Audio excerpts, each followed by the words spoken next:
All right, and we're live once again. This is JD Temple from the Light of the Darkness. Thank you all for joining us today. Those of you that were able to make it. We hope that you're going to have a lot of activity in the chat, and we'll look forward to answering as many of your questions as we can. But I have a very special guest with me here today. One of the co-creators of Become a Living God, E.A. Koetting. And we're going to talk about Lucifer Amaymon, the Compendium of Lucifer, and all of those good things. And thank you for being here, EA, man. I really appreciate you coming on. Oh, yeah. Thanks for having me on. It's always fun to chat with you, bro. Yeah, absolutely. And then, I know a lot of people out here are going to be excited to hear what you have to say about Lucifer Amaymon. And I know everybody is anticipating the release of the Compendium on the 28th. So we're just a few weeks out from that. I just wanted to add in there very quickly, if those of you that want to get a free chapter of the ebook of the Compendium of Lucifer, you can go to bog.co/Lucifer and download that free chapter now. And of course, the release is on the 28th of August, so don't forget that. Mark that on your calendar. But yeah, man, I wanted to kind of get into like some of the nuts and bolts or meats and potatoes of like what your submission was in this text here. Yeah. Well, and, you mentioned that you had a chat with Bill and whatnot. What we've actually done is gotten some of the world's like leading black magicians, and we've all written our own independent grimoires on Lucifer Amaymon. What our experiences have been, the ritual techniques that we've used to call, either through invocation, evocation, possession, whatever the case, to call Lucifer Amaymon into our realm, our sphere of reality. Now, mine, I hammered out, I think it started out, once I had the rough draft done, about 25,000 words. So that on its own can stand as its own grimoire. Slap a cover on it and sell the hell out of that. But instead, we took these 6 grimoires and really just smashed them all together, and it is ridiculous. So first, mine was a 3-month path working with Lucifer Amaymon, which I started working with Amaymon 7-8 years ago when I was doing my initial gatekeeper Azazel working. And I summoned Amaymon just kind of peripherally, not really, didn't know a lot about him, didn't care to know a lot about him. He was just, I was passing through on my way to Azazel. And then he's come back full force, and at this point was really demanding that I give him proper attention. And sure enough, as I start looking into who this character is, I mean, it is Lucifer, absolutely. It is but it's the hidden aspect. It's the black sun within the sun that can't be seen. It's just to say it's been transformative would be the biggest understatement in the world. He taught me techniques, methods of meditation and of pushing my will into the world, and of getting a better grasp on my own self-discipline in order to funnel my energy, funnel my thoughts, my everything, to operate in all aspects towards the goals that I want to achieve. Or towards just, in some points, maybe just towards a feeling of peace or happiness or whatever, even if there's not a solid goal, to always be the one in control, to always be the one dictating how reality lays out.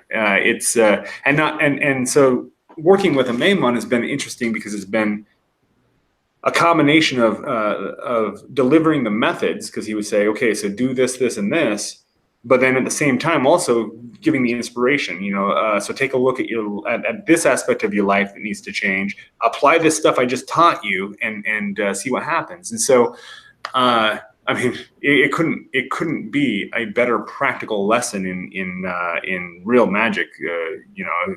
It's just amazing. And so I've got this grimoire that's basically multiple rituals that I perform, step-by-step instructions on how the reader can perform those rituals themselves, make similar contact, but then also followed up with the the actual lessons that I learned, the things that I took away from it, and like once again the practical techniques that Amaymon taught me, I teach the audience, and this is through the compendium, which is my written grimoire of Amaymon, but also through the video course that I'm pairing up with it, the Pathworking of Amaymon video course, in which you see all these rituals. I film them, high definition, 1080p. It's this is the crispest my video has ever been.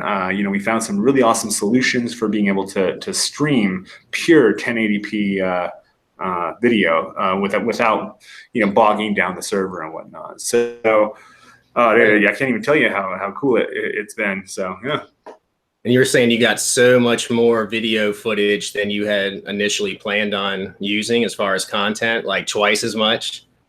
Yeah, so it's really going to be jam-packed.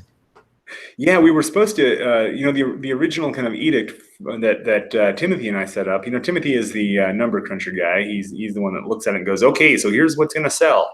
And I'm the guy that looks at it and goes, well, here's what the magic is doing. Here's what the magic is saying.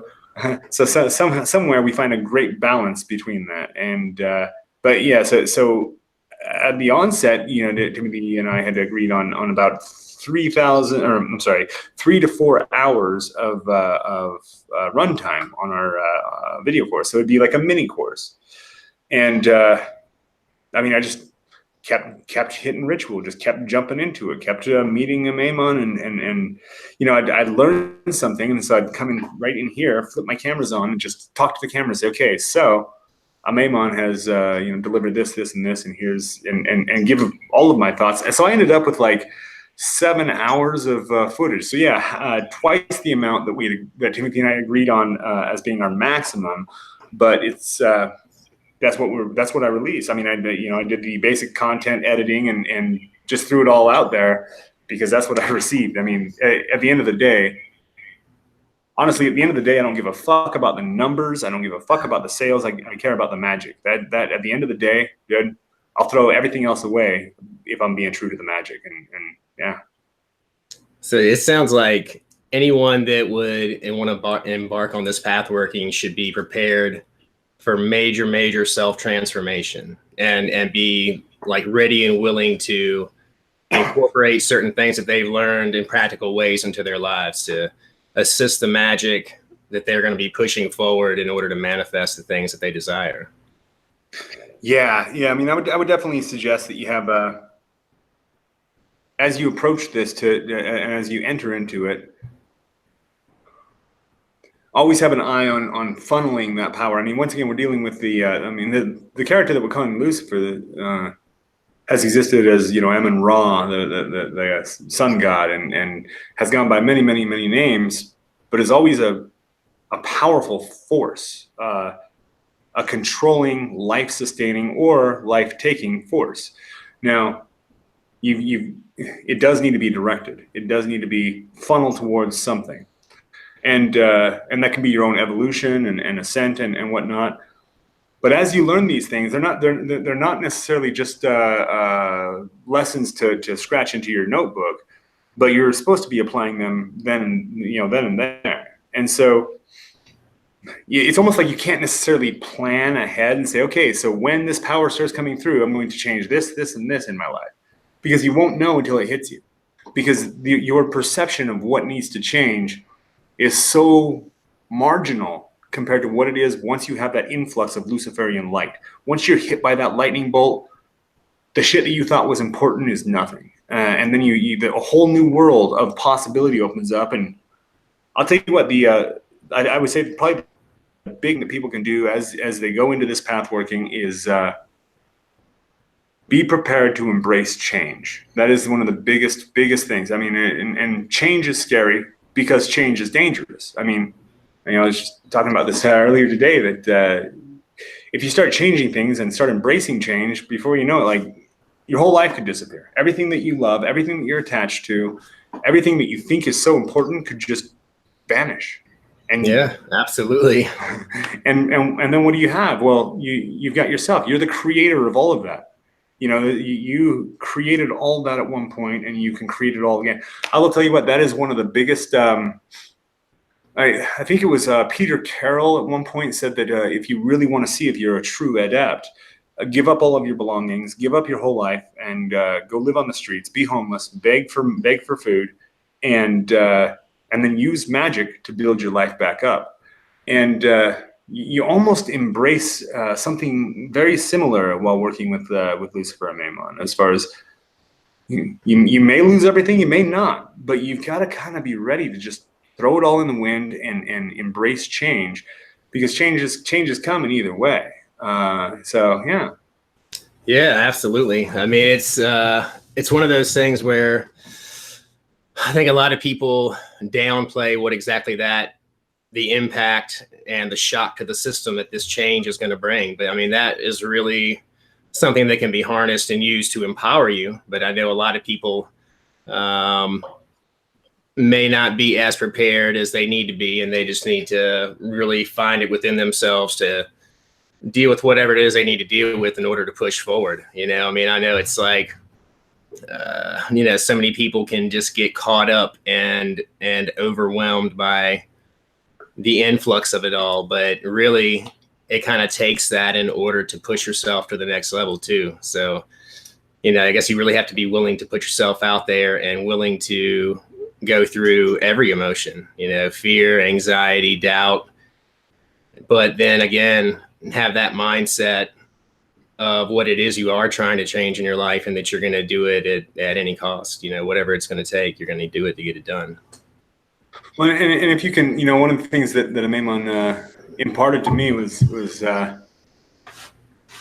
try to bring yourself back to calm. Try to bring yourself back to silence, to internal silence, as often as you can. When you start, what he actually said, to quote him, it was when you are agitated, your enemies multiply against you.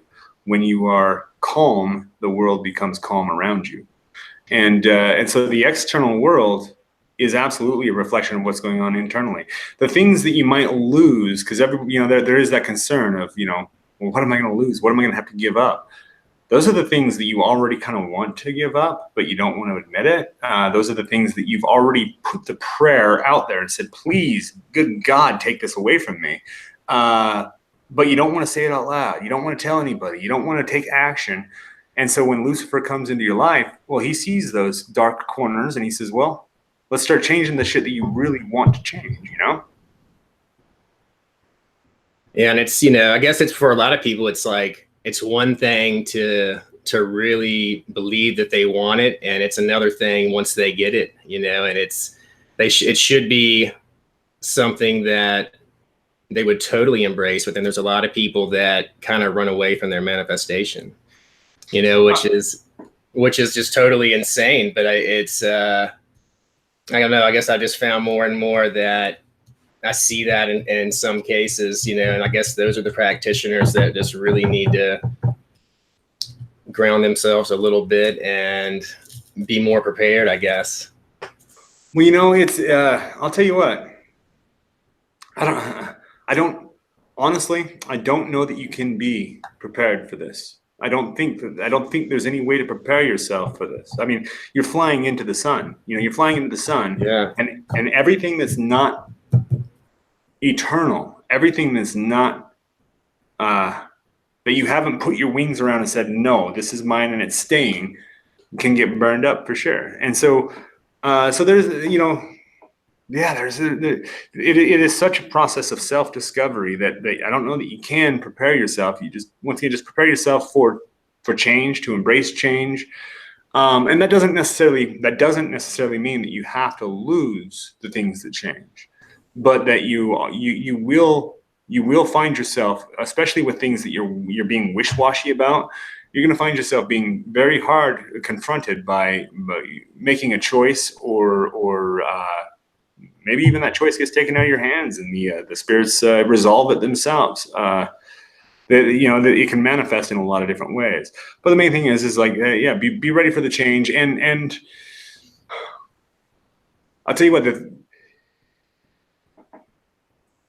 if you're able to, when you embark on a path working like this, it would be best to be able to have an open, honest conversation with the people that you care about the most. You know, That is a really good point, man. That is a huge point right there. I think a lot of people run into some issues like that. That is excellent. Well, you know, I tell you, I've had friends that are like some of my best friends that we've had time that we haven't even talked to each other. We've hated each other, that we thought we hated each other, while one of us was going through a path working, and we have this spirit that's in us, and it's not us. And so we come out of the path working, and it's like, oh shit, I lost my friends. I quit my job, whatever. Which, you know, I mean, whatever you lose, I guess is meant to be lost. But at the same time, you know that. You know, I met up with one of my great friends, you know, Nate. You know, we met up in Las Vegas. He got hold of me, and we were both going through that exact thing. And we went for like a year of just like, you know, thinking the other person hated us, and thinking we, you know, feeling like we had that kind of hatred towards whatever. And he got hold of me and was like, hey, let's meet. So we had breakfast, met in Vegas, had breakfast together, and hung out for a few hours, and just basically, you know, we just threw it all on the table and said, look, you know, part of this was me, because at the end of the day, you are in control. And at the end of the day, I mean, you can stop this process at any moment. At any moment, if you're in the middle of a possession, or if you're in the middle of you know, a path working with you, all these forces are going, you can just hold your hand out and make it all stop, and you can walk away and stop the progress right there. I wouldn't advise it. I think that the motion is in motion for a reason. My friendship with Nate, because of that, it is unbreakable now. Unbreakable. That's awesome. That is so awesome. Oh, absolutely. But without that maturity of having that conversation, oh man. But, you know, if you can go to, once again, the people that you love the most, the people that you do want to keep in your life, go to them and let them know, hey, I'm going to start working with Lucifer Amaymon. Here's who this figure is. Here are some of the things that you know, I've heard that might happen. There might be some change. And if you can maintain an open line of communication, that's great. And I'll tell you what, if you can't maintain an open line of communication with the people that you love the most, man, you got to work on your communication, because that's number one. Absolutely. I mean, that is vital in life. Communication is of the utmost importance, for sure. I mean, like, you know, there's nothing worse than strife and uncertainty and people butting heads because, you know, no one is communicating and it's chaos, you know, in a negative way. But I wanted to touch on a few things as far as in your essay in the compendium. Something is talking about the serpent's breath. Is that something that you're able to talk about in this broadcast here and touch on a little bit? Absolutely. You know, so when you look into Amaymon directly, all of the grimoire references to him are really, really vague. I started noticing as I was researching him that every time his name was mentioned, it was also mentioned alongside Lucifer's, that say Amaymon da da da da. And he is, you know, second only to Lucifer, or he is beloved of Lucifer. There was always that connection in almost the same sentence. So, okay, there's that connection there. The other thing is that he had venomous or poisonous breath, and it said that the magician would have to have a silver ring, and he'd have to hold that out to deflect the breath with his ring. Well, you know, I'm not into ceremonial magic to the degree of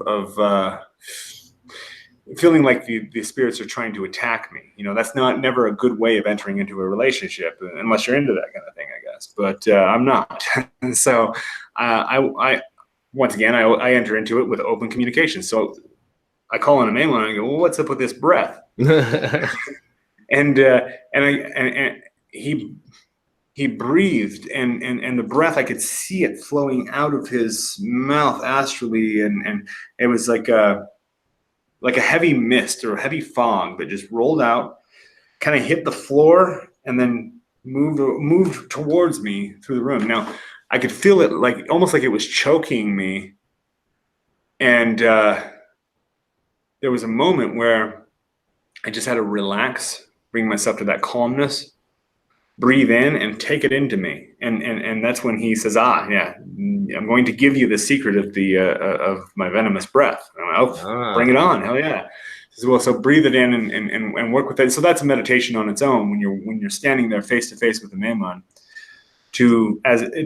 as he exhales that breath, for you to inhale it and let it poison you, because it is going to kill the parts of you that are ready to die. And the rest of you is going to be basically solidified as eternal, as something beyond the capability of being destroyed. And so that's the first thing, is to just breathe it in, become comfortable in that venomous breath. And then is that more than like a one-time process right there? Is that something that you do several times with him, or is this just kind of a process?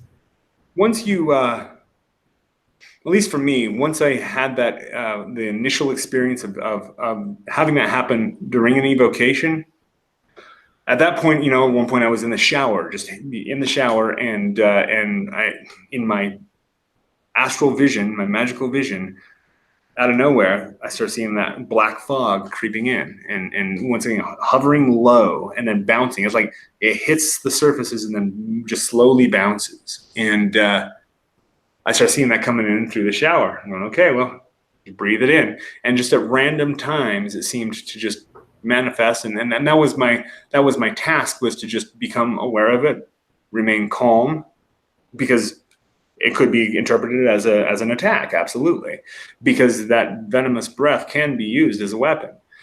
Then, once again, just breathe it in, become one with the poison that would otherwise kill you. It's actually an amazing thing.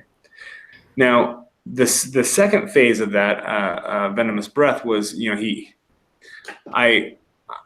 I'm researching, trying to go track him down. I tracked etymological roots down, back to Carthage, and he was worshipped by another name as one of the main gods of Carthage.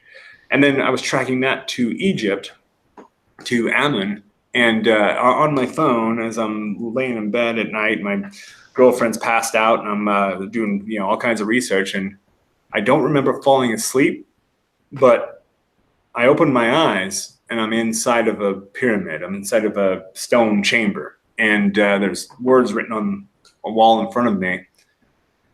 That leads me into this whole research process that points out an ancient, one of the most ancient meditations ever inscribed, and this is inscribed in the pyramid texts.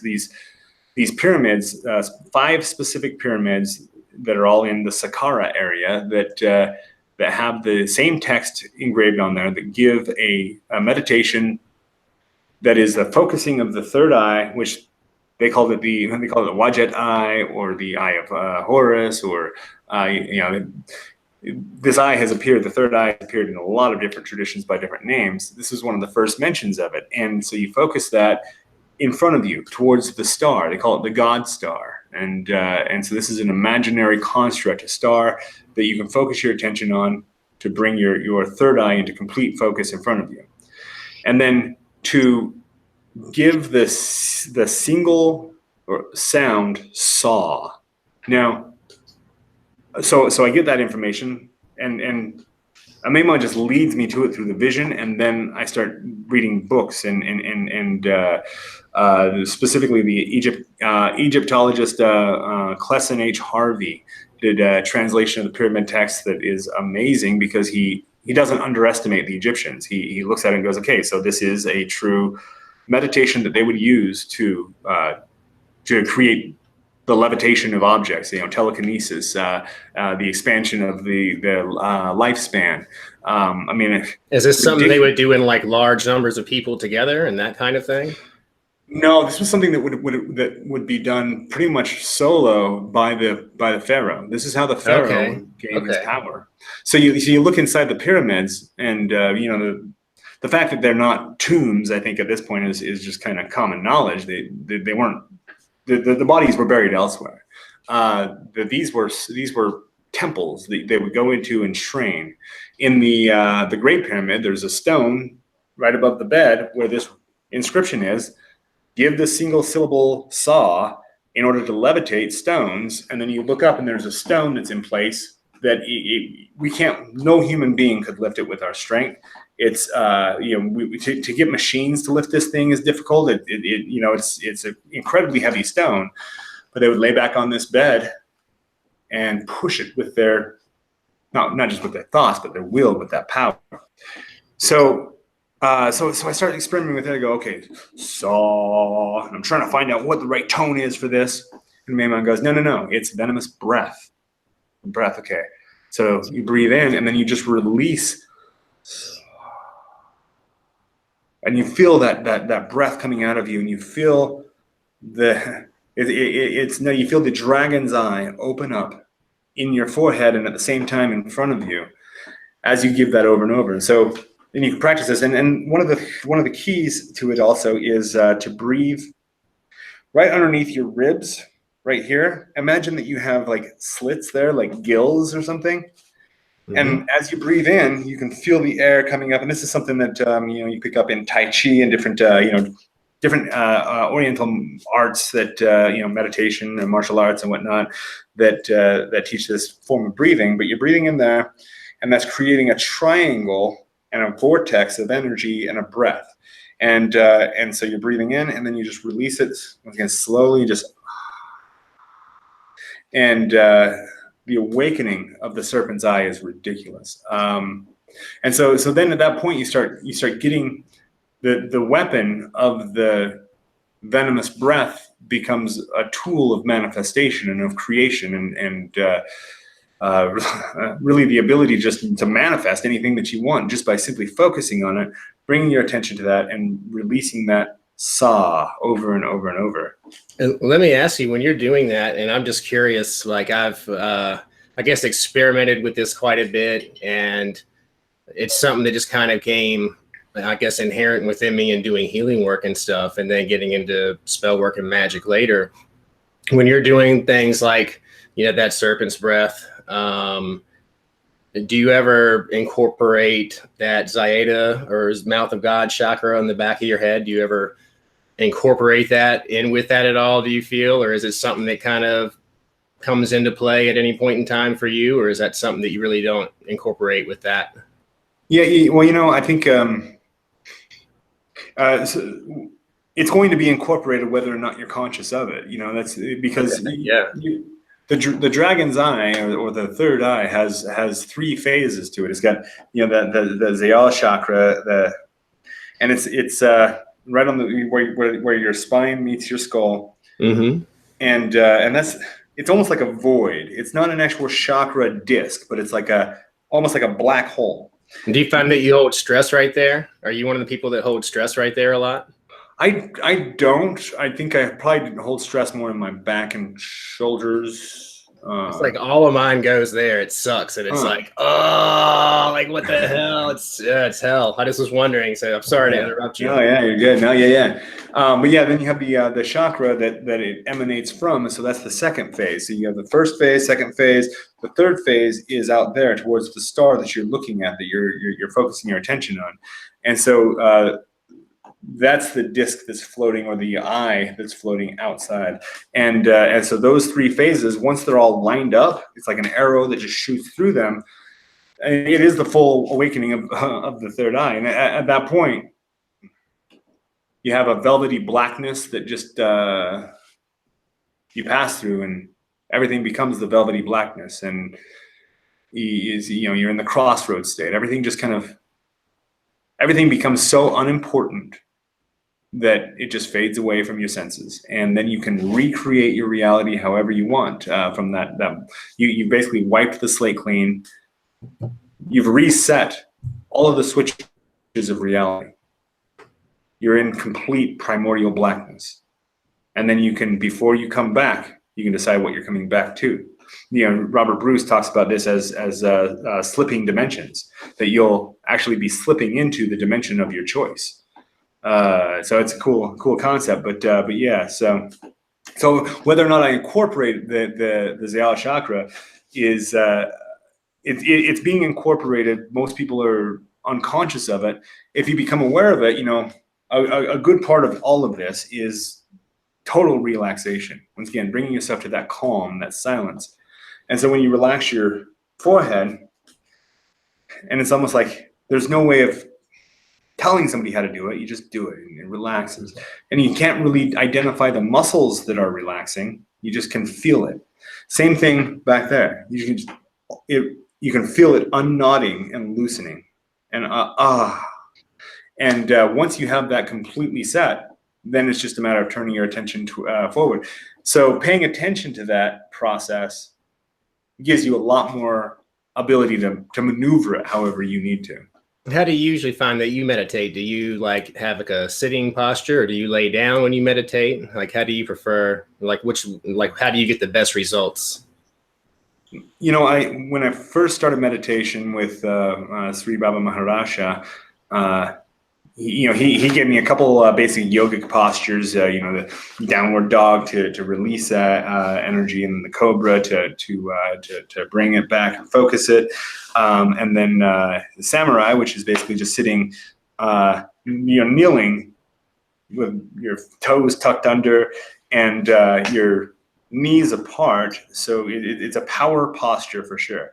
And you can hold yourself, your hands on your knees, and you can hold yourself in that position pretty indefinitely. It does get uncomfortable when you're not used to it. Your legs and feet go numb. They start to tingle and all of that. And that's a pretty heavy distraction for people at first. But what you have to know is you get used to it. You get over it. I mean, people will sit in that posture for hours and hours and hours and not have an issue. I'll sit. Last night, 3 a.m. I wake up, boom. I'm working with Azazel now, and so I come out into this temple right here, fire up the candles behind me, get my altar all set up, throw some sigils down, and then just hit it and get into that perfect relaxation. And but while I'm kneeling, I don't even notice the physical discomfort. You move past it pretty quickly, and then it becomes the most comfortable position you could possibly be in. If I'm sitting, if I'm anywhere that I'm not going to look like a complete weirdo, and we're just standing around or sitting or whatever, I'll kneel down. I'll assume that posture because it is comfortable. I'll just sit there and have conversation with people. I sat here in communication with Antaratu and Azazel for at least an hour in that posture without really feeling the need to move from it. So for me, that's been the best posture to assume, and that may just because that's what I started with and that's what I've become comfortable with. And so, I would suggest that you experiment, find one that's good. Chairs are so hard. People say, "Oh yeah, I'll just sit in a chair." Chairs are like this chair I'm in right now. We were talking about this before we went on. It's all squeaky, so that's a distraction. And then the backs, I can feel the knots of it. There's all kinds of different things I could complain about. And with any posture that you want to use for your meditations, you can find a million reasons to not do that, to not get in that posture. What I was told when I was doing Ashtanga yoga and was really pursuing that discipline by the guru that was teaching me, he said true yoga only begins when you want to get out of the posture and you don't. And so at that point, you are the one in control. You being the mind and the creator of all of this, take control over the physical impulses. We are not just animals. There is a higher consciousness within us that can say, no, you don't have to move. Right. I can do this because I want to, and I'm going to get through it. I choose to feel the discomfort of it, and I'm going to overcome it. And eventually I guess you do get over that at some point. Then numbness kicks in, and then you're just feeling like you're kind of becoming one with the floor or melting into the floor, that kind of thing. Is that a common occurrence for you? Yeah, that can be. What I've found is you go through this whole dance, or it's more like a sparring match. Like you're sparring with yourself. Like you want to get out of the posture, you want to move, you want to adjust. But then you go, no. And so you kind of have this standoff with yourself. And that standoff For a while, especially early on in developing the discipline of meditation, that standoff is almost like replaces the meditation entirely. You're not even you don't even give a fuck about the candle anymore. You forgot what the mantra is. You just want to fucking go into position. Right. Or scratch this itch here or that one there. And you're like, oh my God, I can't stand it, but I can't do it. And it keeps on coming back, until it finally gives up. Exactly. So, one of the things that I've found very, very useful is a combination of mantra meditation and Tritaka meditation, which Tritaka is gazing. You're gazing at a candle flame is a perfect one. And so you gaze at the candle flame and fix your sight on it and then repeat the mantra. Now, if that mantra is just the simple syllable sa, and you're just giving that over and over and releasing that breath, that's good. Or, I've got the one that I'll use is Sohamakal. I'll use that a lot, which is basically to go beyond the highest. It's basically ascent. And so I'll repeat that over and over, Sohamakal, Sohamakal. And then I'll make that mantra like it's a net that I throw over my thoughts. I throw over my physical disturbances, distractions. I throw it over and I bring it down, lower the volume with each repetition, just a little lower, a little quieter, until it's just internal. And I'm not even thinking anymore. All of a sudden, the mantra disappears and everything disappears. And then I go, I did it. And then I'm back into this world again. I go, okay, now got to take that net again, put it back over the thoughts and bring them back down. And you do that enough times and your mind starts going, wait a minute. If you're just going to get rid of these thoughts, I'll just stop thinking. Or if if you're just going to ignore the body, I'll just. That makes sense. And it's at that point that you really have mastered asana, which is the posture, and that does become a sublime position for you to be in. So, in working with Amaymon, that is one of the things. Interestingly, when I was working with Belial earlier on in the year, I was the entire time, every ritual I did, I was on the ground, sitting on the ground, laying on the ground, thrashing around on the ground. Yeah, sounds familiar with me as well. Yeah. Yeah, and it's interesting because Belial is an underworld deity. First appears as Belili, the underworld goddess, and so Belial is definitely connected with the earth, with the underworld, with being close to the earth. Now, Lucifer Amaymon, being the light and the sun, is not so much. And so when I started doing the rituals with Amaymon, the impulse that I was naturally drawn to was to get up and I actually had that really strongly. It was at one point in the video course, you can see it. It's pretty cool, where I was like, oh, this is not the position I need to be in. I need to sit as a king would sit. I need to sit in my throne. I need to or kneel and bring myself to a power posture rather than being like a scorpion that's with my belly on the ground. It's right. Had all these interesting characteristics and personality traits that just start kind of popping in. It is interesting when you're dealing with entities on like this level. It's interesting to notice how much they influence your preferences. That even the food that you might like, or the sometimes the drugs you want to take, or the kind of people you want to fuck, or the music you listen to, or physical whatever. Appearance too, right? Oh, 100%. Oh, dude. Yeah. No, it's not. Well, and if you're going to throw yourself into a path working, throw yourself into the fucking path working. Like, there are ceremonial magicians I know that if they're going to be evoking a being from Jupiter, they're going to spend usually a full month from moon to moon dressing in the colors of that planet and wearing the symbols of it and attuning themselves 100% with what they're trying to achieve. And so in the same way, yeah, absolutely.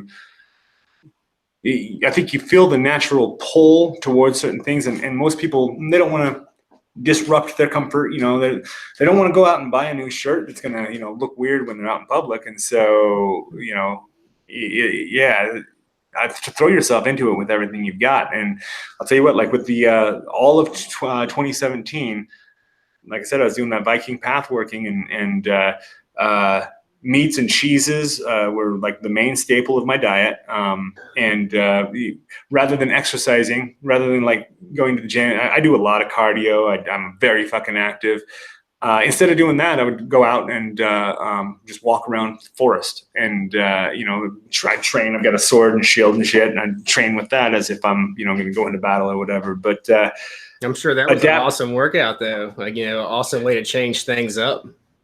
It is, and I'll tell you, you mentioned physical change, and through 2017, I chubbed up a bit. At the end of the year, I'm looking through videos of myself, going, Jesus, my shirts are tight, and so then come around to working with the things that maybe I'm more comfortable with, and absolutely as I get the impulse to change myself, I go with it. It's like. I see the vision. Have to, I mean, trying to resist it is just so, it really goes against everything that is, trying to manifest. So you really just have to kind of plug yourself in and put your head down and plow through it, and try to have fun in the process if you can, Yeah. Exactly. Have a lot of fun with it. And this thing is when you're working with, because we've talked about maybe some of the chaotic aspects of working with Lucifer, but so I had this experience where I asked him in his absolute Amaymon form, which was really nutty because it was the form of a dragon's eye that would shift from a dragon's eye occasionally into a huge mouth, and then into the form of like a demon with huge horns. Damn. And so it shifted between all of these, but I asked him to show me his truth, his reality, how he perceives things, and I can't even describe it. It was chaos. It was absolute chaos, and I said that. I said I don't. My mind can't get it. It's chaos. He said it's not chaos. It's just waiting to be put into order. Once you watch it for a minute, you're going to start to put it into order, and then the chaos becomes ordered. But you have to sit with it, and you have to be comfortable with it, be familiar with it, and then watch how it changes as you observe it. And like start identifying patterns or something of that nature in a way in the chaos, if you can. Well, yeah, I mean, or creating patterns. I mean, you've got the double slit experiment. You've got electrons, and if you are trying to measure them as if they're waves, they become waves. If you're trying to measure them as particles, they become particles. If you can change something from a particle to a wave, from matter to energy, just by observing it, holy fuck, we're gods. Right? Gods. Damn. Oh shit, that's crazy, dude. I never really considered it from that point of view. That's freaking insane. Yeah, that's Azazel started kind of putting those seeds into my mind when I was working with him years ago, and coming across like the holographic universe theory and whatever. And these entities are very what they're trying to get across to us is our own power through our observation, through our perception. That they keep hammering that home over and over and over again. Now, that these are advanced beings. These are advanced life forms that are existing in some realm that my mind can't even grasp. But they're coming and saying, "You are important." Oh, wow. Okay. Well, how? Well, because one of the things that they told me, and when they say you are important, they're not just saying you, E.A. Koetting. You as a human being are a singularity of potential. Everything that could possibly be is being funneled through you, and you can express that and manifest it, create it. You are a creator. And one of the powerful aspects of being human is our imagination. We can imagine things that don't yet exist. Amaymon has said that that's something that they're still working on. And so that's pretty amazing if we're able to do something they're not, which is just to simply imagine things. But that gets dismissed by just about everybody, especially occultists. Oh, it's just the imagination. How do I know I'm not just imagining it? Yeah. Your imagination is People the key. have a hurdle, to get over regarding that. But yeah, it is. It's everything. But they can't get over the fact that maybe none of it's actually really real, from any perspective, when they believe it's all in their head. But yeah, the imagination is like so vital. Well, it's nutty because like I'm looking at like even just what you've got going on in your background. You got a bunch of books behind you. All of that's just imagined. You got art there. That's imagined. The technology that we're communicating on, like these are just platforms of imagination that we've taken these earth materials and combined in a way to match what we want. I mean, it's incredible. So yeah. The house I'm living in. My girlfriend and I sat down and with our contractor and imagined what it would look like. Imagine where the walls would be, imagine where the hallways would be. And then we were able to create it. You have to imagine it first. And so, yeah, that can never be dismissed. And so, if you're in, especially if you're in a ritual, you are giving your imagination full license to do whatever it wants. You're saying, go wild. In fact, you're disconnecting your conscious mind from your imagination and saying, you know what, I'm not going to control this. I'm going to use it as a receptor. And once you do that, once you kind of make that shift that you're not imagining things, but that your imagination becomes a receiver of information. Wow. That's, you've got the I guess philosophy or theory that everything is connected, on the quantum level.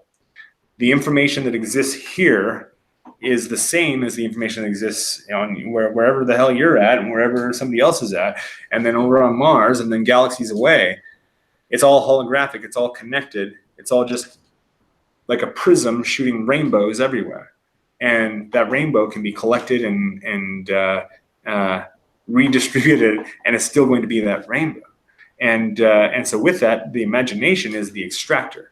It takes that rainbow and it turns it into a rainbow. It's not just random patterns of light, but then it becomes a beautiful thing. It's like string theory. Everything is composed of the exact same quark elements. It's just a matter of how they resonate. What song do they sing?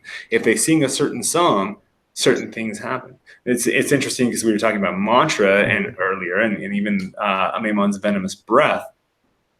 The power of the spoken word and the power of the human voice is amazing. Before we spoke, before we had words, we just made sounds. It started as music, just bah, and I imagine a bunch of cavemen just sitting in a cave, just doing ahs together, and then that develops, and that's something that I'll take to people, and I'll do myself, is I try to get a group of people together and just sit and do ah. Simple sound, and it's the sound of creation, and it takes no effort. And you get a really, really interesting resonance that starts happening with everybody. It's like if you've got three people in the room, a fourth voice develops that starts to say ah, that you're going, whoa, that was not any of us, but it's like the universe starts singing back to you. That is awesome. I know that would be an incredible experience and something that I definitely want to witness in my lifetime for sure. I haven't really had the opportunity to work with too many other people and even to be able to do mantras and things of that nature.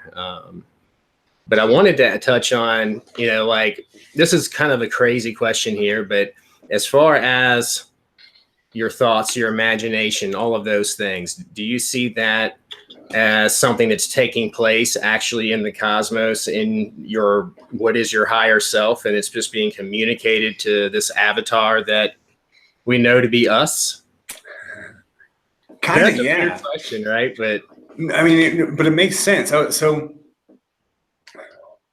last night, and like I said, I came out here. I was working with Antaratu pretty strongly, getting some advice on attachment. It's really easy to be non-attached when things are going really well. But when you get in a fight with your girlfriend, all of a sudden it's the attachment level goes up. Yeah. And so I approached Antaratu and was like, "All right, so how do you manage being a spiritual entity and being a human being at the same time, and whatnot?" And so I'm sitting here with him, facing the wall, got all my candles lit up, and I'm looking at all of that, looking at the sigil and all of that. But then in my mind, he appears, but he didn't appear in this room as an evoked specter, but not even in my mind, but I was with him at the crossroads that is both here and not here at the same time. And I had an entire conversation that, like I said, lasted at least an hour, back and forth with them, that wasn't happening in this room. Like I was in this room, but I was not. I was somewhere else. So is it almost like fragmented time and reality type of deal, kind of coming in and out of it? Kind of, but it's not so fragmented. It's more like overlapped. And so I'm here, but at the same time I'm there. It's like a dimension overlapping another type of. Yeah. Okay. In the practice of soul travel, as you get into the higher levels of soul travel,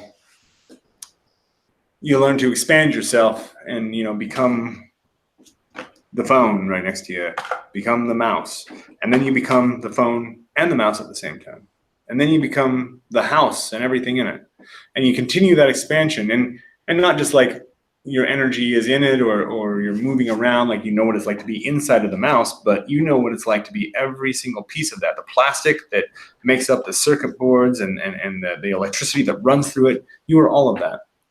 You expand that further and further and further, and you hit a point of complete omnipresence. You are everything. You not only are you everywhere and everything, you're the invisible movement and energy between things. If an object is rotating around another object, there's invisible forces, and you are that invisible force, as well as the object that's moving, as well as the object that is moved. Now, it's almost like you're the current of magic itself at that point. Yeah, you've become everything. You've become absolutely everything. And when you have this experience, I'll find myself specifically with sunlight, just noticing how the sunlight comes down and hits my skin. And then I'll start noticing how I just drift up into the sky, into the sunlight. And then I am the sunlight, and the sunlight is everywhere. And it's a really by itself is a really super useless experience. Like it's cool. You're like, oh yeah, I'm the sunlight. But when you bring it back to magic, that's when it gets cool. Because all right, so in the Vedas, in the Upanishads, all of the Hindu and yogic texts talk about the devas, or the gods, all are here within the body. And so each chakra is a temple, or even a whole world that these entities are living in. But they're not necessarily talking about the physical body, but the omnipresent body. That who we are is this is what we're seeing, what we're experiencing with these bodies is a singularity. It's like all of this light, all of this potential, once again, converges into one spot. That spot gets super, super hot, and it opens up a vortex, and that vortex becomes a human being. And it's actually pretty incredible. Do you have a particular? We had a viewer a little bit ago that had an interesting question. If you had a specific meditation and mantra, or just meditation that you recommend that is most effective when done in the morning? Yeah, I'll do, once again, a Tritaka meditation. So, and this is it was taught to me under the name the Blue Ray meditation. I haven't been able to find anything really on that aside from the stuff that I've written and put out there. But you take an indigo candle, gaze at the flame, and just set it out just in front of you, at least arm distance away. I like to put it a good 10 feet away, and at eye level, so you're not having to crane your neck or anything to see it, and just gaze at the flame. And the once again, the mantra that I'll use is Soham Akal, Soham Akal, and you want to give your control over to the mantra. The mantra becomes the one in charge. So if you feel like you need to draw it out and make it into this big intonation, Sohamaka, fucking do it. If you feel like you just need to say it, Sohamaka, Sohamaka, Sohamaka, do it. Whisper it. Whatever, however it dictates, you follow. You let the mantra lead. You follow. And then once again, you start bringing, as you're gazing at the flame, start bringing that net of the mantra, putting it over your thoughts and bringing it quieter and quieter and quieter until it's just internal, and you're going Sohamaka, Sohamaka, Sohamaka, just in your head. And then once again, that disappears, and once that disappears, everything disappears, and you are floating in absolute samadhi bliss. You're still aware. You're aware of what is going on in the supposedly objective world around you. You know, I remember I was doing this meditation at one point, and I could hear my girlfriend in the kitchen banging dishes, you know, as she's like putting them away. And I thought, I had the thought come up, I should go help her, you know. I don't know, my girlfriend's doing dishes. I've never been one to just let people, you know, do chores while I'm sitting around doing nothing, just saying words to myself in the darkness, you know. Right. But there was an understanding, no action is required of me at this moment. Everything is perfectly as it should be. And so she's banging her dishes, and it's through the net of the mantra over that. Okay. She's not necessarily banging them. She's just doing her thing. I'm doing my thing. Okay. Bring it down. You know, it's like you'll have thoughts that rise up. And this is kind of an ongoing meditation, like throughout every minute of the day that to try to be conscious of. You have these thoughts that'll start rising up, and you can choose to follow them or not. And if you follow them, they'll take you on a ride, and you'll have all kinds of interesting other thoughts, and that'll lead to other thoughts. It might lead to some actions, but mostly it's just other thoughts. Or you can just say, okay, well, that was nice, and let it go. Let it float away. Little balloons that just float away.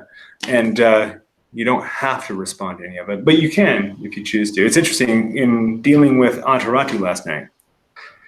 Okay, so how do you get into a non-attached state when you're in the middle of emotional turmoil? And he says, non-attachment's not the goal. That's not the problem. Your problem isn't that you're too attached. It's that you're attached to too many things. Be attached to a couple things that you really, really, really want to manifest. Attach yourself to the vision of what you want to create. Be super attached to that. Everything else, don't worry about it. Like that's so all. You almost need to kind of make like a quadrant list and write out, you know, what is vital and urgent, and then maybe the second line of it, maybe these things are important but not urgent, and kind of focus on the first two things and kind of move on from there. Yeah, you know, and how he put it was to be intensely attached to who I can become without limitations. So. And you know, and even I'll tell you what, even when most of the emotional turmoil that we find ourselves in is almost always revolving around a relationship with another person, right? Mm-hmm. That's what happens when you get multiple creators of their own realities together. And maybe the realities are just a little bit off sometimes or whatever. You'll have that. So. Interestingly, you know, he goes, you can take control of everything. You can take control of your relationship. You can take. I go, wait, I don't want to start casting spells on my girlfriend to make her not want to fight with me. If we're fighting, maybe that, you know, maybe there's something else that needs to be resolved, and I don't want to start stirring the pot and then have some kind of backlash that occurs or whatever, and then I'll have to continue to cast spells to keep people in check. And right. He goes, no. He goes, take the people out of it. You remove the individuals from the equation. I want a relationship that looks like this. I want to feel like this in my relationship. It has nothing to do with the person I'm with. And my girlfriend and I are awesome, and I love her, and I hope we're together forever. But I have a very clear view of what my relationship needs to look like, and I don't need to impress that on her or on anybody. It's silent within myself, and that's what I'll manifest is the relationship that I desire. If that is what the evolution of her and I are, that's awesome, and I do think it is. I am throwing this out from like a while ago, basically, that our relationship is great, just so everybody knows. Cool, excellent. But it did bring me. But I tell you what, there was enough friction that it brought me out of the non-attachment. It brought me out of the bliss enough to make me go, oh shit, I'm still mortal. I got to work on some stuff. And it's, we were talking about, when you begin this kind of path working, the kinds of things that just bubble up in your life that you're not expecting. And dude, I went from Belial immediately to Lucifer Amaymon, now immediately to Azazel. And it is a matter of like throwing my life into the furnace and just going, all right, let's see what happens. Right. But but it is like negotiating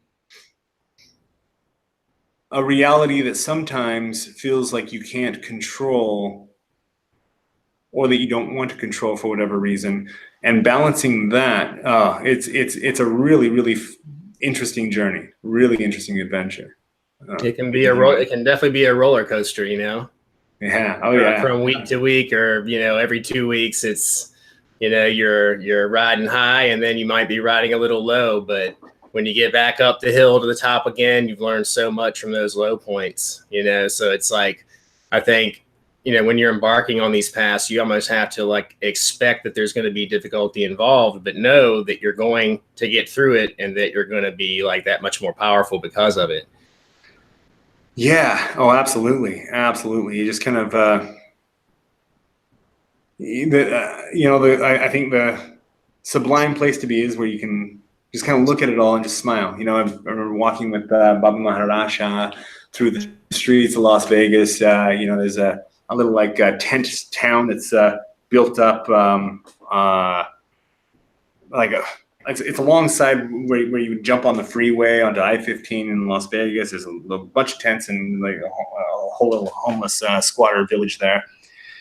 And so we go there for a walking meditation. We go from his nice ass apartment in his posh community, and go walking not that far, and we're in this tent city, and there's people shooting up. There's hookers having sex with people. There's shit. There's blowjobs happening, and I'm going, what the fuck?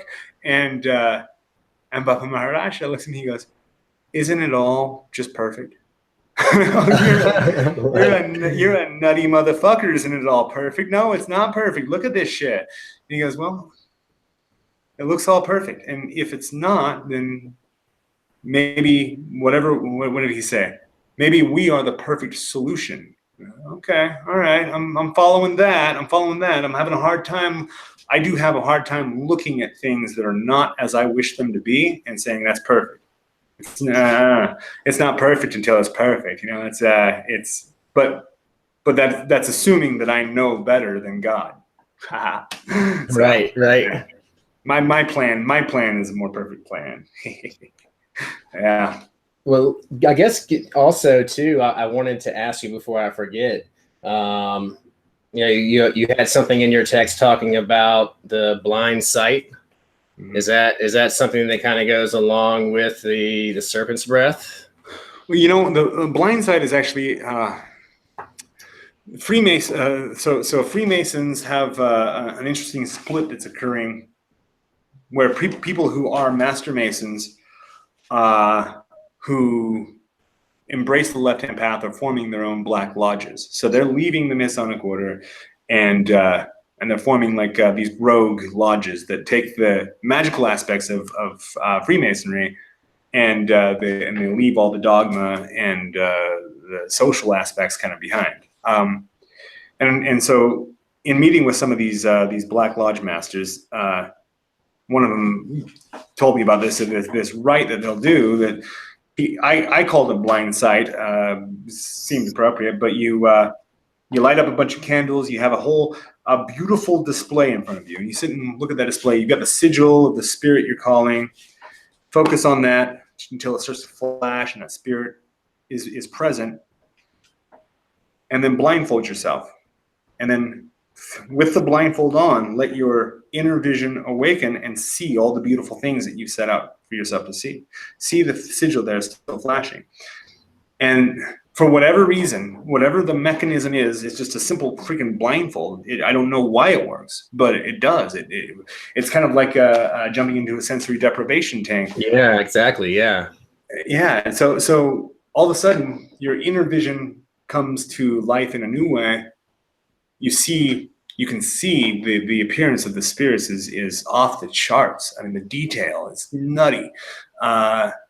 It's a fully immersive experience. It's not just like a lot of times with spirit manifestation and whatnot, it can be relegated to the imagination where you're like, oh, maybe I just, especially afterwards, when you come out of the theta state and you come back into normal consciousness, you're like, that was kind of like a dream. I maybe just have imagined it all. Right. This experience with the blind sight, for whatever reason, kicks it up to another level where that's not even a question. You're seeing it too clearly. It is too intense for you to even like look away from. And then you take the blindfold off and it's mundane. Like you're like, oh, it's just objects. It's just objects, huh? Does it seem strange for like hours afterwards, like just looking around at normal stuff? Or do you feel like you're in this weird other dimension or something for a while where you kind of like reacclimate to that? So I've got, I don't know if this is unique to me. I would be surprised if it is. But when I come out of especially a deep trance, I come out of it kind of fast. And so like the spirit will be there. I'll have this whole communication and this whole like internal connection and intimate like passing of energy. And then boom, the spirit's gone. I open my eyes, take the blindfold off. And usually I rip the blindfold off. I'm like, fuck. And, most of the time, I feel nauseous. Like I'll grab whatever I can to try to like not throw up on my carpet. And I don't actually vomit very often, but a lot of times I'll feel like I'm going to. So it's like a sudden revolt. And so I guess that's like maybe some sort of magical adaptation that I've developed in order to ground myself or something. I don't know, but yeah. So I don't hang out in like La La Land after the ritual very much at all. Like if I'm doing a ritual outdoors, for instance, as soon as it's over, like as soon as I'm like, all right, so it is done, and the energy disperses, immediately I'm like, we gotta go. Like pack the shit up, let's go. Well, let me ask you, have you ever passed out during a ritual and slept for like 3 or 4 hours straight? Yeah. Oh, yeah. You know, I've lost time. I've definitely like my first possession with Papa Legba. I mean, I had to have lost a few hours because it was noon when I started the ritual, and then it was getting dark when I opened my eyes and stand up and went, oh shit, I'm not me anymore. It's like deer in the headlights, isn't it? It's like, what the fuck, dude? Like, what happened, man? And that, you know, and that experience is, I think, more common in Vodan and Santeria and Yoruba and those traditions for whatever reason. I've had that experience more working with those entities than any others, for sure. So I had that with Belial, and it was crazy. It was on a live stream too, so that was like a 5-hour live stream. I was passed out snoring for like 4 hours, like in the circle, like passed out, like half naked, basically. Yeah.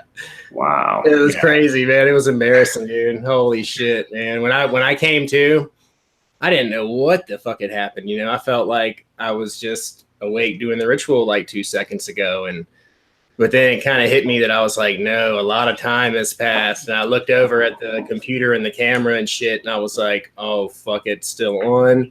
I don't even know what's happened. Like I could have made a fool out of myself, which I probably did, but I just immediately went up and like, you know, terminated the live stream and tried to like collect myself and come to some kind of understanding of what the fuck just happened.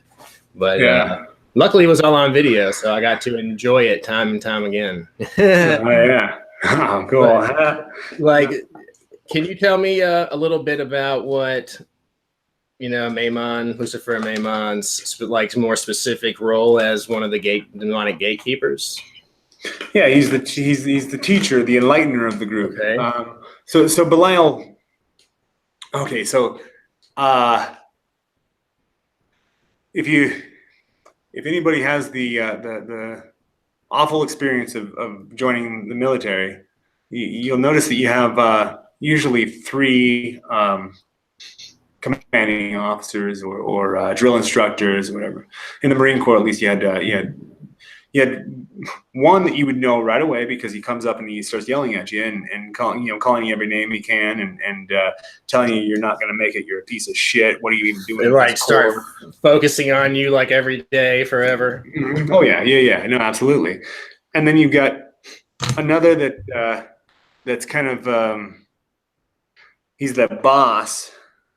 Like he's the commander over that guy. And then there's the third one that's usually not necessarily a nice guy, but he's a neutral friend. Like he's not yelling at you. He expects you to do what you got to do, but he's fair. You know, and they set this up. I mean, the military is actually a genius machine. They set up the mind control intensely, and so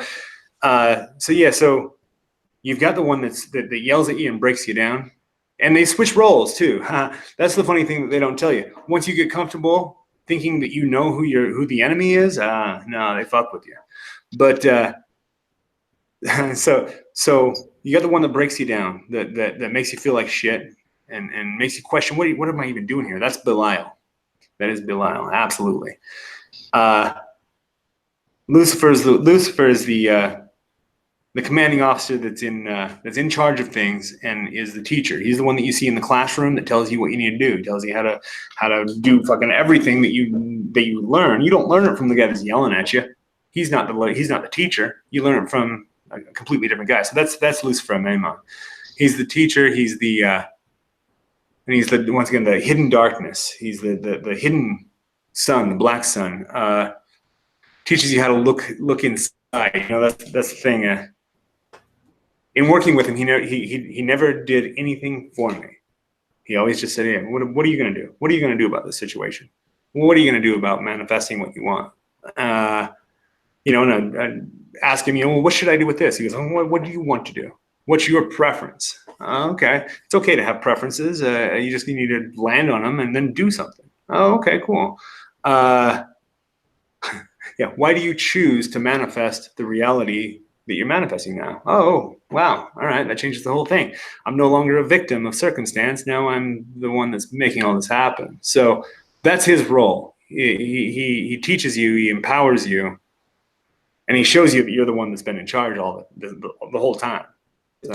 So like once you really kind of get started in his path, working in his current, do you find that, I guess in the beginning, you have to approach him a great deal and he will respond to you? Or do you find that he will just start making his presence known, kind of not involuntary, but outside of ritual and just kind of being, that omnipresent role in your life to where he's just kind of everywhere all at once, having influence or either kind of giving you advice and spiritual guidance kind of at any given moment of the day?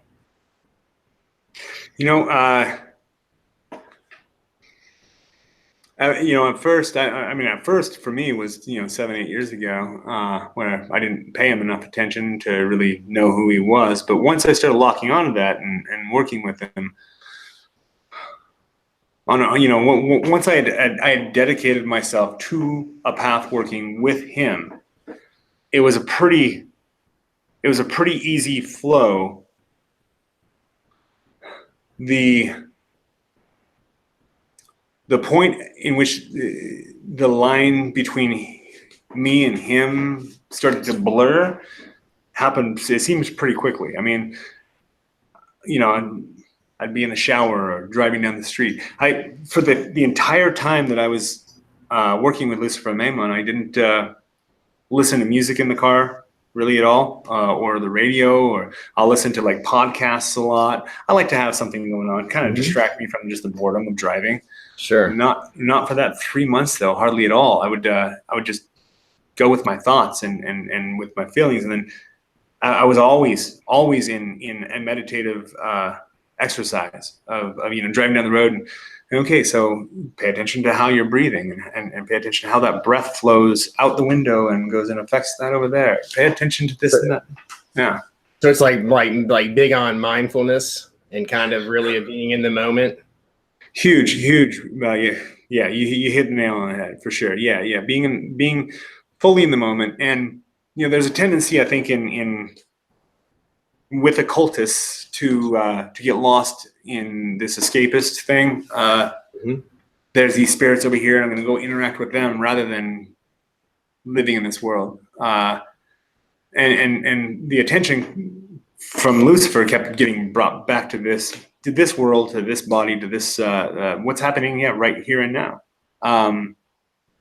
In a very, very, like, once again, pay attention to your breath. Pay attention. What's going on with your face muscles? Relax, and just complete total mindfulness. And at first it seemed like Amaymon's voice, like it was his voice. It was a separate voice telling me these things. And then pretty quickly it just became me. And then, like he would say, he was me all along. Let me ask you, this is something that we get a lot of when we're, whatever spirit we're talking about. And I think I know the answer to this one, but I want to ask you now, everyone always wants to know, like, well, what's the best offering for this particular spirit?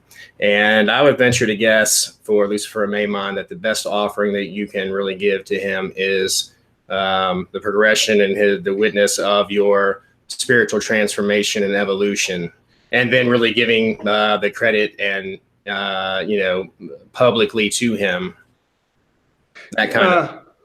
Yeah, and the publicly, I don't know that he's too concerned about. I mean, he is the sun and the light from the sun. He gets enough attention, but he does once again want the nexion, or the singularity of human consciousness, to open a door for them to come through. And that's the thing. I asked him if he was the sun. I said, "Are you the sun?" He said, "No." But no, I'm not the sun. I'm that's a metaphor that you guys came up with to identify me, dummy. Come on. I'm like, okay. So do you live inside the sun? And you got to be kind of a silly conversation. But he and they. So what their stated purpose is to become more physical. We're looking at them and their powers and their abilities, and we want to become like them. We want to learn from them and become a demonic king, or become this powerful entity, immortal, etc. They look at us and they want to become like us, and so there's a mutual convergence point, an evolutionary convergence where we evolve and become more like them. They evolve, become more like us. At some point, there's going to be a hybrid. At some point, our species are going to cross over. You think that's already beginning? Yeah, well, I don't know. I don't know if it's our species will cross over. Like, my sperm is going to combine with the ovum from one of these demons or whatever. But more, if you can take these beings that, in any objective sense, don't exist at all until you come in contact with them, and then they exist very, very, very solidly to you. You can amplify the solidity of it to the point that they step out of the smoke and shake your hand and go around the room and greet everybody else in the room. You've created a rift in reality that at that point allows you to do anything. I think that's what they're trying to guide us towards, is the point where, because they don't have. If we were to manifest them physically, it would just be like this blip stream of like a blue, silver, black light energy that just passes by and you don't even notice it. That's their body. They don't have arms and legs. But if we can take those imaginative constructs, combine it with their true energy and essence, and bring it into an actual form. Yeah, and that's the whole process of evocation. You're imagining something so intensely, with all of the right elements, all colluding for the sake of bringing this body into appearance before you. It's a matter of solidifying that to the degree that it becomes objectively real. That subjective reality overrides default reality.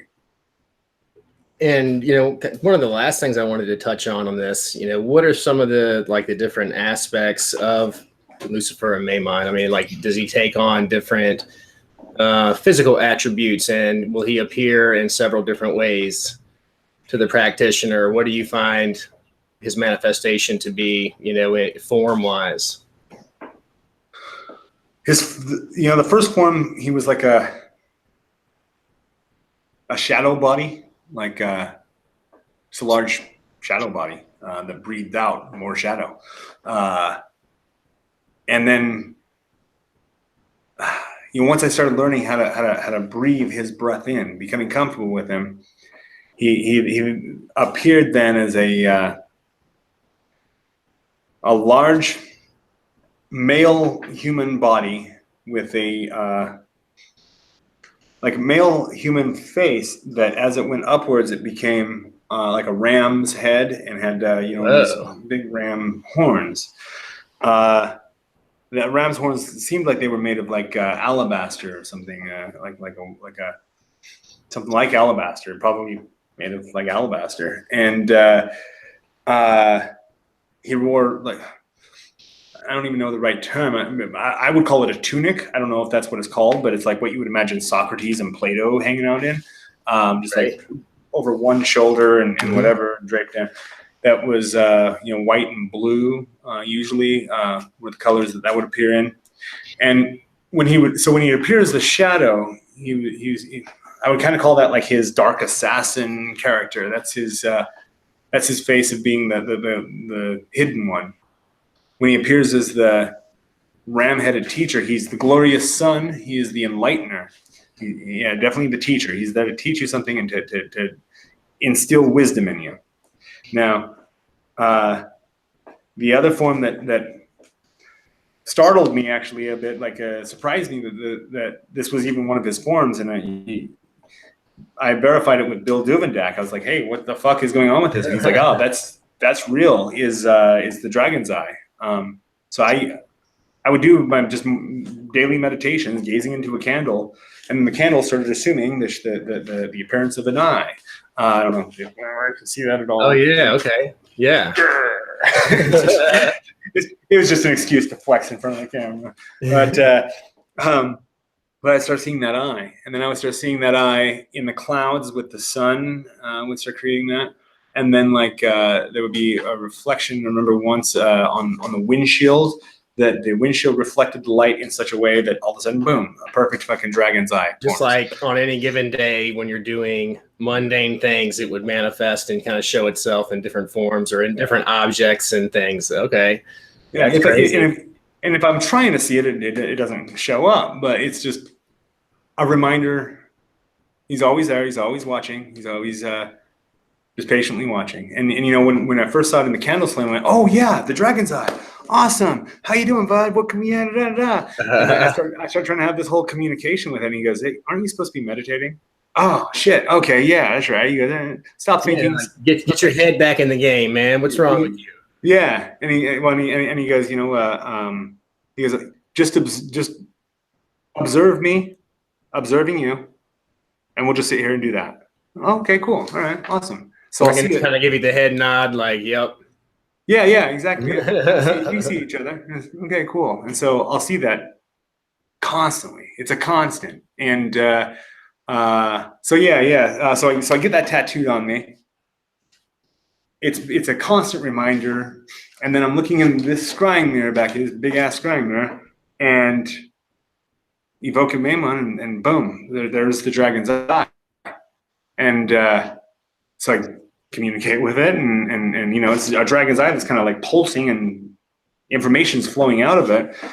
And went to Bill Duvendak and was like, "Hey bud, what's going on with this?" And he goes, "Yeah, well, absolutely. This is as you trace this to him," and he sent me his contribution to this book, and sure enough, he lays it all out there as far as it's the dragon's eye. when you receive a lot of that same gnosis, isn't it? When you haven't communicated at all, like that's definitely true to me of like true contact, Oh yeah, no, that's as I've gotten communicated with each of the contributors, and especially Curtis Jessup, for whatever reason, he and I receive a lot of things. I mean, all of us do. You can see it in all of our contributions, and even in our the work that we do separately. You start picking through that. Holy fuck, we're all receiving the same prophecies, the same revelations, the same instructions. I mean, down to the point of monoatomic gold. I started working with Lucifer Amaymon, and all of a sudden I start having monoatomic gold popping up. Yeah, Like, oh, maybe I'll try. I've wanted to Maybe get I'll into try Ormus that. for a long time, man. So it's really exciting. Oh yeah, no, for sure. And so I experiment with it for a bit, and I start taking taking it orally, and I didn't have a great reaction to it. I mean, I didn't have a bad reaction, but I felt like what I was using was probably more placebo than anything. And so I just kind of put it to the side, wrote it off.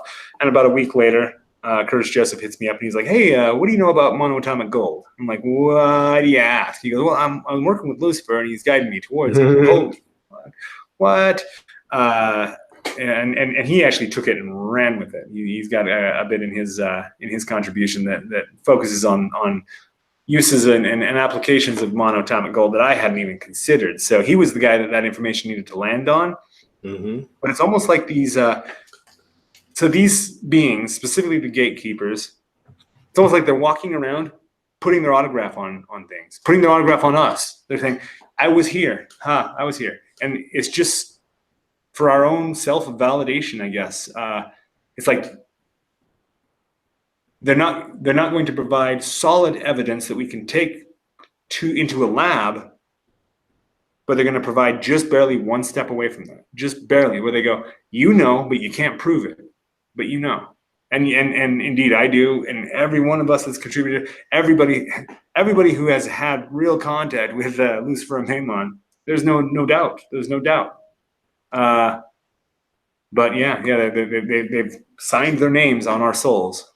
Well, I mean, I think the whole thing, with the Ormus or the monatomic gold, it really kind of, I guess, goes part and parcel with, that, we are conductors of electricity. The better hydrated we are, the more electricity we can conduct. And then if you're adding some of these metals into your body, like gold, for example, has the least resistance out of any of the metals, I believe. Therefore, it's like the best conductor. And when you're putting that into your system too, you kind of have created like a superconductor in essence for these spirits to be able to communicate with you and interact with you that much more easily, because of that whole, I guess it's electromagnetic frequency and electrical charge that they emit that we kind of resonate with. So, I think if you can really get some like primo Ormus that has the proper amount of like actual raw material gold in it, like it, I've heard people that have said it's like almost, could be too much for them, like if you don't kind of take it slow in the beginning, when you're starting to take that product, but that it does have like amazing benefits. So I'm sure that it would really be unbelievable with working with these spirits, without a doubt. No, it definitely could be, and some of the applications that are more interesting, because the digestibility of monoatomic gold is still in question scientifically. Whether your body can process it, at this point, I think it's clear as far as it's not thought to harm you, but your chances are you're probably pooping it all out. Like, I mean, it's hard to say. It's hard to say. But one of the I think more interesting applications is the monoatomic gold fluid, which is monoatomic gold basically in a saltwater base that you use to anoint objects with, or that you use to draw a circle around you with with that substance. Now, you're literally just throwing gold on the ground, and it just it's going to absorb into the earth, and you've lost it. But most of the time, your monoatomic gold is being made from sea salt and sea sand, so it's not that expensive. But that I've found that to be a better application than ingesting it for myself. Is put it on the altar, put it on my candles. I've got like a gold candle. I don't know if anybody can even see that, but I've got a gold candle out there in between the two black ones. That's that's for a very specific reason. It's the light of Lucifer that's engulfed in shadow, and that's anointed in monatomic gold. That is a gold leaf spray that's on there. Using those elements in ritual definitely does enhance and amplify for sure. I don't. Once again, I personally didn't have an amazing experience with ingesting monatomic gold, but some people do. But I have found, just put a little puddle on my altar and wave your hand over it. There's something there, and you can use that in ritual. Awesome. Well, any final thoughts on Lucifer Amaymon? And if you can get into the compendium, kind of give us a brief run through of the authors and that kind of thing, if you would, and what their submission is, maybe. Yeah. So we've got myself, E.A. Koetting, and I put together the Grimoire of Amaymon, and it's ended up being around 20,000 word deal. So once again, these are 6 grimoires, all on their own that are completely independent, and we're putting in the same cover and noticing how it just lines up, like it was planned, but it wasn't. Like some of these articles, some of these contributions were written a year or more ago. And were they like stair steps to other text, to where it was kind of like this author's submission obviously goes here first, then this one is second, this one is third? Did it like actually kind of build in that manner as well? Honestly, I left that 100% up to Timothy as far as the layout goes, and anything technical I kind of let him handle, and he does a great job at it. So I'm not sure what his formula was for I mean, I guess I'm not sure, but even looking at for instance, Asbjorn Torvald, he has his contribution focused on the adversarial force of Lucifer as the adversary, and as such, he drew from a working that he did like over a year ago, and he took his notes, his journal experiments. Same thing with Frank White. He included a bunch of his own magical journal entries where he's like, oh, so here's this that happened, and so. That's awesome. Everybody can really learn a lot from those, real life experiences from these other practitioners, without a doubt. Oh yeah. Oh man. Yeah. No, for sure. And that is the thing. All of us, every one of us that put into this compilation, this compendium, I mean, we're living it. Like we are living it, and benefiting massively from it. That's in private conversations with Edgar Cavell. I don't mean to talk out of school or anything, but the dude is sincere. Everyone that's in this is seriously sincere, and the light of Lucifer flows through all of us. It's and it's the same light, it's the same consciousness, and it's like when we're looking at people having an experience over a year ago. I met Amaymon like 7-8 years ago, and that was just a preparatory move to line me up to the point that I'll be ready to truly meet him, truly embrace him now. And so it's like, it's being stacked. And according to what I've received from Lucifer Amaymon, it's been being stacked for thousands of years. We're coming to a pinnacle of a massive plan. Human evolution didn't start on an accident. These gatekeepers take credit for stimulating that. Every group of gods does, though. Like no matter what system you're looking at, the gods of that system say, "Oh yeah, we created you." So it's hard to say what's real and what's mythology. But either way, it's very, very, very fucking interesting. So. Yeah, I can't wait to check it out, and I know that it is going to be released on August the 28th, right? Yeah, I believe so. Okay, awesome. And then everyone can feel free to go to bog.co/Lucifer to download a free chapter in an ebook format of this compendium. And then, check out the rest of the site. I mean, they have, Ritual for Hire, all kinds of video courses for from every current you can imagine. There's something there for everyone without a doubt. You also have some new additions to the site in the manner of occult clothing, ritual implements, magic circles, which you've had, but those are there, talismans, consultations, and then people can also sign up to join the Bog forum as well. And I mean, that thing is popping all the time. I mean, a lot of people are involved in that forum for sure.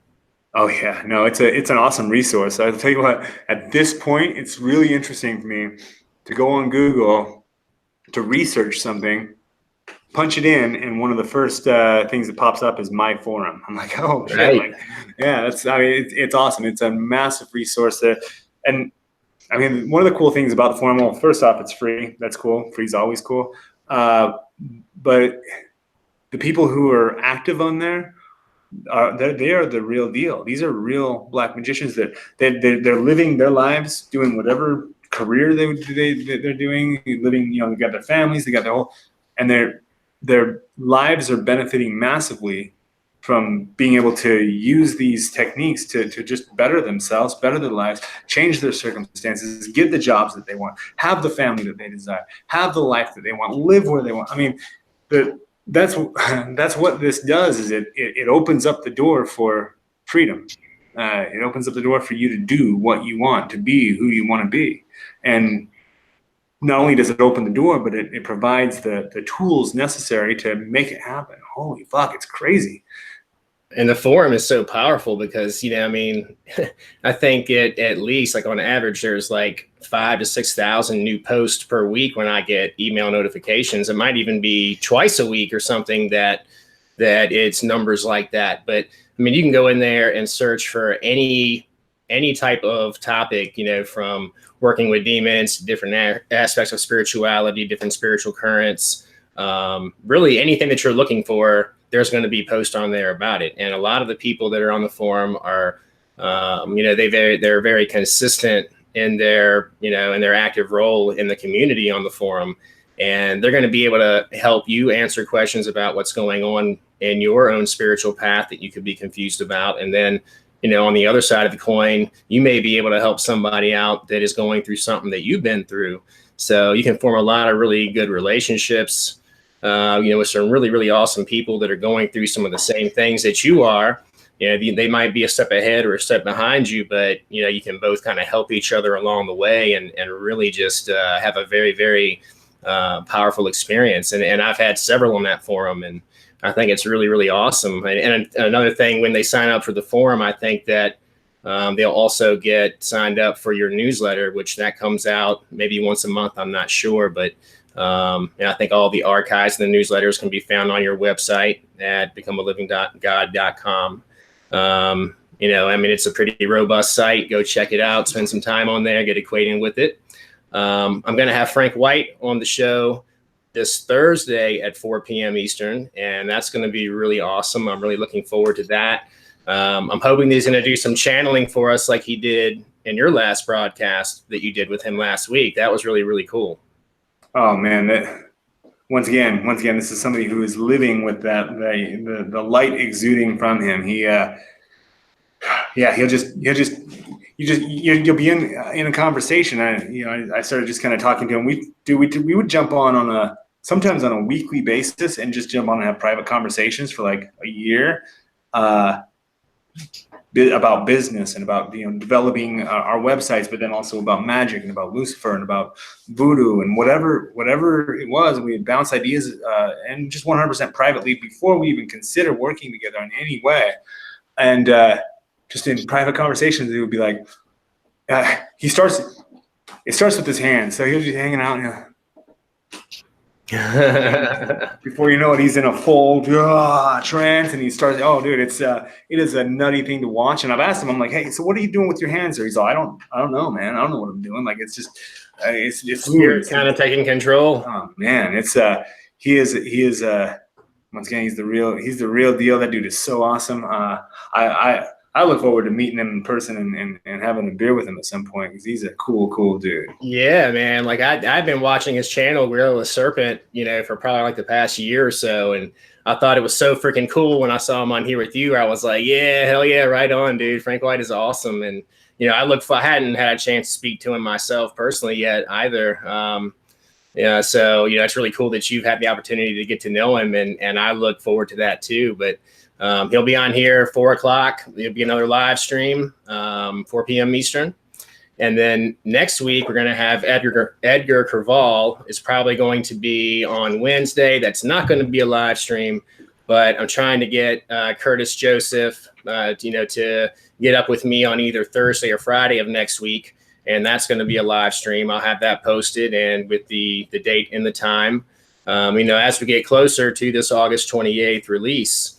Now, I wanted to mention, in addition to the Compendium of Lucifer Grimoire, there's a video course that will accompany that, right?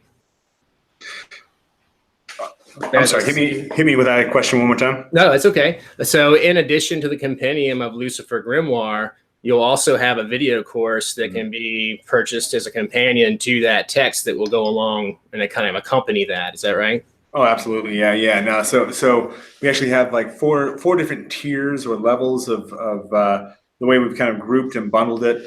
I'm telling you what, the top level, which includes a leather copy of the compendium, includes the video course. Then my video course is like 6-7 hours, plus Frank White put it together a video course where he actually does channeling. He teaches you how to channel. He goes through his how to make contact with Lucifer, how to fully ingest and digest and move through that Luciferian light and become a vessel for it. I mean, he gives like serious knowledge in this. But yes, so you pick that up. We also have a couple other treats. I don't want to give too much away, but the price on it, when Timothy and I were talking about it, I'm like, if we keep doing this, we're not going to be in business very long. Like I'm looking at we cut the price by like three grand. Like I'm looking at going, dude. I mean, I like money. Maybe we could make an extra $3 grand. What do you think? And it's like, no, that's not the plan here. There's another plan in motion, and I'll tell you what. It's a little ridiculous. It's a little absurd. Jesus. We started going over the pricing, and I was like, what the fuck are we doing, dude? Timothy knows his money. He knows his numbers. He has never led me astray so far. Mm-hmm.